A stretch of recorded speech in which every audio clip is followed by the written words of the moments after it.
Welcome to Undisputed. We are live from LA. I'm Jenny Taft here with Skip Bayless, Shannon Sharp. Hi, guys. Hi, Jenny. How are you? Oh, look at it, Jenny.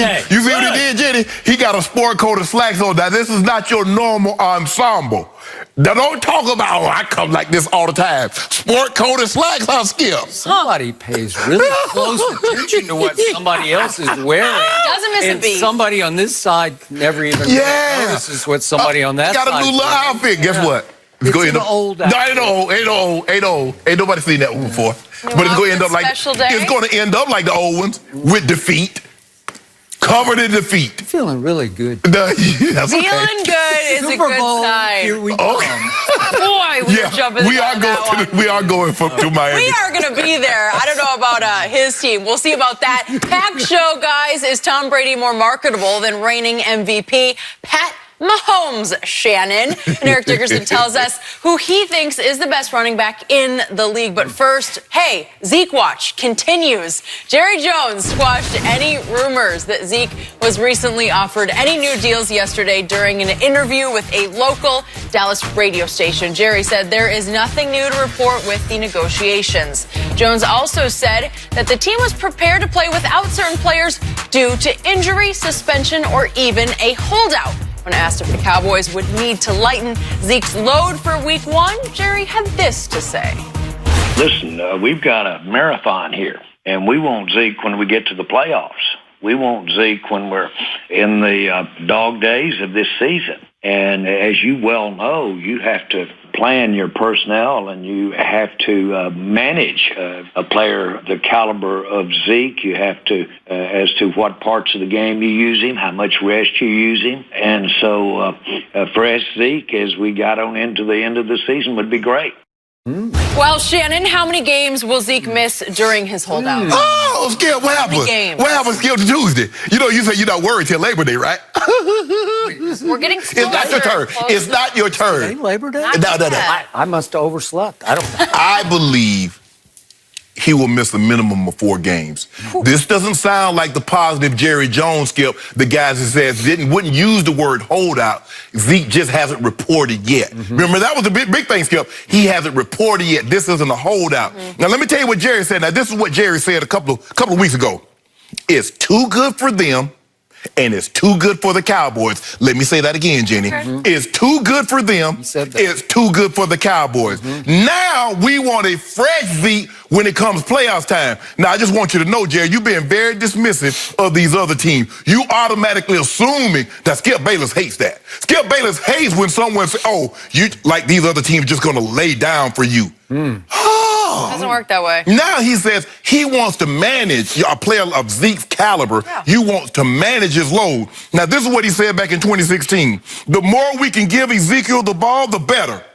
Now you want to pay a guy X amount of dollars and lessen his load. Where do you get more money and do less work? Where do you do that at, Skip? I want that job. Yeah. Oh, I love this. I love it. The only thing that's going to get these sides to move one way or another, and I believe Jerry Jones is doing this because he looked at the schedule and he says we have some very favorable matchups early on. Now, we know during the course of the year, there'll be teams that you look at like they're not going to be very good and they're better than you think. And there are some teams that you look at and you say, oh, they're going to be pretty good, and they're not as good as you think. Jerry Jones is looking at the schedule, Skip. He's looking at like, we got the Giants, they're not very good. We got Miami. Now, let's just say for the sake of argument, they had the Patriots, the Saints, the Eagles to start the season. I think we see Jerry Jones singing a little different tune. But he does not seem as positive as he once did. These things get done. Oh, it's going to get done. Now he's talking about not a fresh Zeke come playoff time wouldn't be such a bad thing. That doesn't sound like a guy that this deal is right around the corner because, excuse me, as he said, there have been no movement. It's been reported that the Cowboys have not offered anything different than what they had at the beginning. So Zeke, like, well, I'm not motivated to move. One thing is going to move the player or the team one way or another. The schedule, the record. That's going to move the Cowboys or that's going to move Zeke. It's as simple as that. Jenny, I got to tell you, What's up? I feel so sorry for my partner across the table. What you feel sorry for me? Sorry for him. I just feel so sorry. I'm highly amused, but also feeling sorrier by the day for him because he has become a puppet on the strings being pulled by my owner, Jerry Jones. He has become a victim and a prisoner of Jerry's ever-changing, wildly erratic and misleading rhetoric. Because that's what Jerry's doing right now. He's negotiating. He's playing good cop with this comment and then bad cop with that comment. And Shannon will be in uniform and in the lineup for game 1, signed, sealed, and delivered by Jerry Jones. I want 10 cases to do right now. Okay, 10 cases. You got it. 10 cases, Game Skip 1. Bayless. Game 1. Game 1. Game Okay. 1. You are wildly overreacting to what is just a classic negotiation. And the master negotiator that I have ever encountered in all my years of covering pro football or pro sports dating back to the 1970s is Gerald Wayne Jones Jr., one Jerry Jones. This is what he does best. Jerry says a lot of dumb things, but he ain't stupid when it comes to managing the salary cap and negotiating contracts, playing the game, as I call it, of blink, as in who will blink first.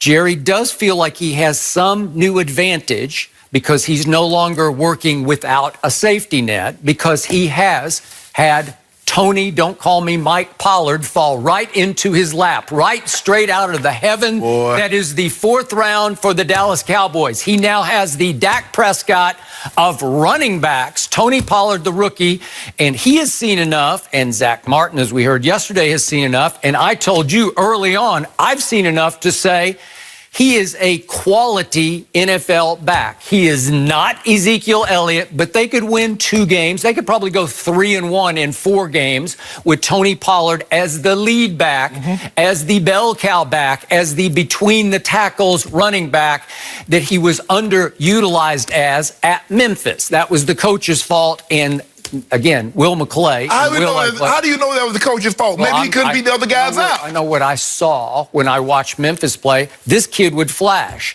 And Darrell Henderson was drafted in the 3rd round by the Rams. And he was more of a battering ram, you know, between the tackles. Okay, good luck. So we'll see as the years wear on. We'll see whether the 3rd rounder is better than the 4th rounder, won't we? You see what you did there? Well, I didn't do anything. Who's better, the 3rd or the 4th rounder? Well, put Henderson with that offensive line. Oh, well, there we go. That's a big part of the equation. Jerry's got that on his side, too. Okay, but Skip. Okay, Jerry also said, Skip, he wants to manage Zeke's minutes and things of that nature.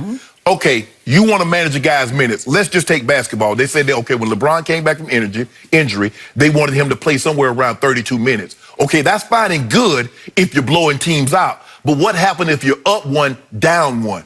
And 32 minutes go to 36 minutes. Let's just say, for the sake of argument, Skip Bayless, Zeke has 28 carries, and you need to run out the clock in the last 5 minutes, and you got a 3rd and 1. Tony Pollard carrying the ball?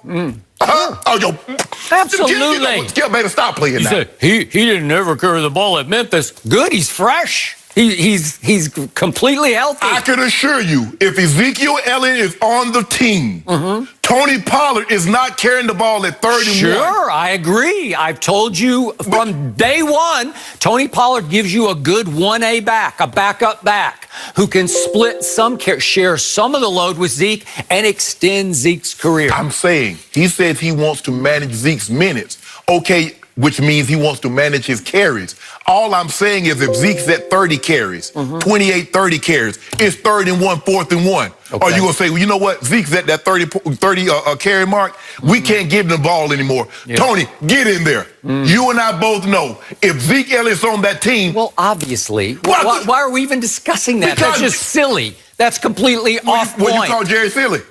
I didn't call him silly. Yeah, you did. I said Jerry's going to get this done. He's not saying managing minutes.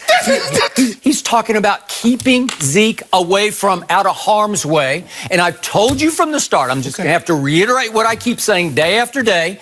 This has worked out beautifully for both parties involved because Zeke has been kept off the camp practice field, where every once in a while the injury gods point their finger down at somebody, and it's it's just so egregious and so unfair that somebody gets hurt and lost for the year in a camp practice. Yeah.